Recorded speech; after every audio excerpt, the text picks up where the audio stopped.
ओहि दिन ई छौड़ी आयल रहे रक्षाबंधन दिन सझका उखड़ा में कनिया हमर भाय के राखी नहीं बन्हलथि। भाय भरसबे रहथिन जे बहिन आयत आ बहिन नौनी दुआरे नहीं गेलै। एहि बेर पहिले कहि दै छियै जे सवेरे सकाल बिहान भौजियो जेथिन भाय के राखी बान्हऽ नहीं हल।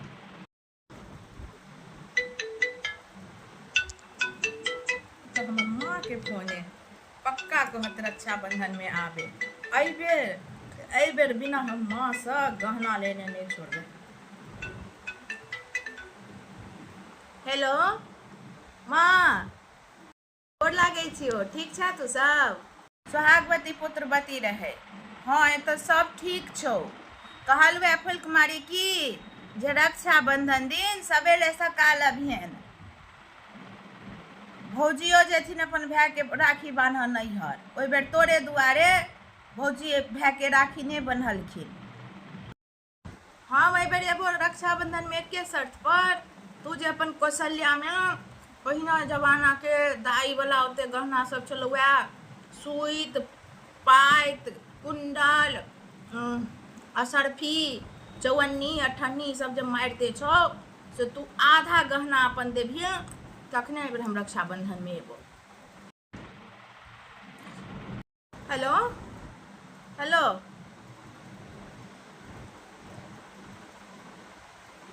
काटि देलकै बुढ़िया।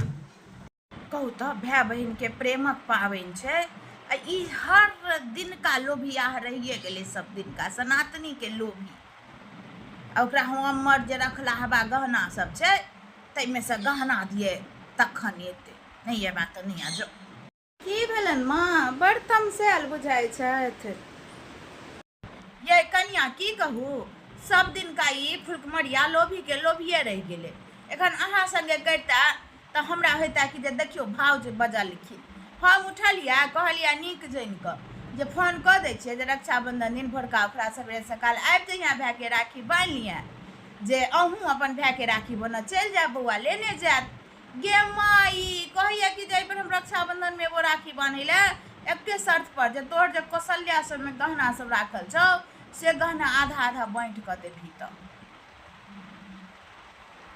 माँ अब सरकारों नियम निकाल देलखिन हैं कि बेटा होथिन या बेटी, माय बाप के जायदाद में दुनू के हिस्सा बराबर भेटतन। मरपार है सरकार के जे निकाल देलके जे माय बाप के संपत्ति में बेटियों के आधा हिस्सा हेतै। बेटी के माय बाप के संपत्ति में ओनाहिते हिस्सा भऽ जेतै। जखन माय बाप बीमार रहै छै तखन क्या ने बेटी अबै छै घुरि कऽ देखै लए, माय बाप के सेवा करै लए। माय बाप के जे थकिए बीमारी में पाई जाय छै तखन बेटी क्या न अबै छै पाई डॉक्टर घर दै लए, वैद्य घर दै लए। जखन माय बाप ओछाइन पकड़ ले छै तखन बेटी कहाँ अबै छै कहियो गुहमूत करय लए। तै लए माय बाप के बीमार पड़े पर सेवा करो बेटा, हॉस्पिटलक खर्चा भरो बेटा। ओछाइन पकड़ लो माय बाप तो सेवा करे गुहमूत पुतौह। आ गहना जेवर सबटा में आधा आधा हिस्सा हेतै बेटी के, कहलक नहीं। कते माय तो दैतो छथिन अपन बेटी के भरि भरि कऽ, पुतौह से चोरा चोरा कऽ। ई चोरा कऽ नहीं हम कोनो मना करै छियनि, ई जे छनि गहना जेवर देथुन बेटी के, सब दै छै, ई नहीं देथिन। आ ये कन्या लोग जेतै इनार में डूमै लए तो हमहूँ चलि जायब डूमै लए। लोग बेटी पुतौह में भेदभाव करै छै, हमरा ओ भेदभाव करऽ नहीं आयत। हमरा भरल घर, पोता पोती बेटा पुतौह सब है, हमर संपत्ति राखै वाला। आ हमरा से नहीं हैत ओ कैल। ओ तो एक नंबर के लोभी छै, ओकरा नैहरो के फुलकुमरिया के धन संपत्ति चाहिए आ सासुरो के संपत्ति ओकरे रहे। एना थोड़े होइ छै। आ ओना हम कोन कमी रह गए हमरा, ये 7 लाख रुपया गिन कऽ बियाह के लिए 5 लाख के दुरागमन में सामान दिलिए। भरि साल पाबनि तिहार में करीब 5 लाख से ऊपर फूकि दिलिए। तकर बाद बेटा जन्मले छठियार भेले तो दिलिए सिकड़ी चानी के एहने मोट के 8 बेर के। तकर बाद बेटा के उपनयन कलक तो सोना के सिकड़ी दिलिए 2 भरि के। तखन बेटा के बियाह कलक तो पुतौह के मुँह देखाई में लॉकेट दिलिए चानी सोना के। आ फिर हेते परोजन तो देबै। आखिर ई भाई बहन के पवित्र पावन में ओकर कौशल्य वाला हम गहना लऽ कऽ दऽ दिए तखन हमरा से नहीं है।